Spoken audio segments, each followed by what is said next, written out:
ہند کو اسلامی و دینی چینل تو ایک مرتبہ پھر حاضر ہاں ضروری مسئلہ آخر تک سن سو تو مسئلہ سمجھ آ سی بہت سارے لوگ آخدیں کہ اگر کوئی خنزیر جڑا جانور ہوندا ہے سور جڑا جانور ہوندا ہے یا آج کل کوئی لوگ باہر لا آخدیں اس کو اس دا نہ کہنوں تے اس نال زبان ناپاک ہو جلدی ہے بہت سارے لوگ آخدیں خنزیر سور باہر لے دا نہ کہنا نال زبان ناپاک ہو جلدی ہے بعض لوگ آدھیں کہ اس کی دعا قبول نہیں ہوندی بعض لوگ آدھیں اس کی نماز قبول نہیں ہوندی آیا اس کا شرعی کے حکم ہے خنزیر دا نہ نہیں کرنا چاہیے تے اچھی طرح مسئلہ یاد کرو اچھی طرح ذہن وچ رکھو کہ اے عرف عام وچ لوکاں مشہور کیتے دا ہے اے عرف عام وچ لوکاں مشہور کیتا ہے قرآن اور حدیث شریعت نال اس تک کوئی تعلق نہیں قرآن پاک وچ خنزیر دا نا ولحم الخنزیر باقاعدہ خنزیر دا نا 3 دفعہ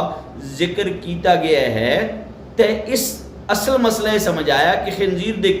نا کرنے نال زبان دی ناپاکی دا کوئی تعلق نہیں اس نال کوئی حرج نہیں اللہ و تبارک و تعالی اساں کو دین دی سمجھ عطا فرماوے یوٹیوب چینل ہند کو اسلامی و دینی چینل سبسکرائب کرو گھنٹی والا بٹن دباؤ ہند کو اسلامی و دینی فیس بک اس کو بھی فالو کرو اور اسی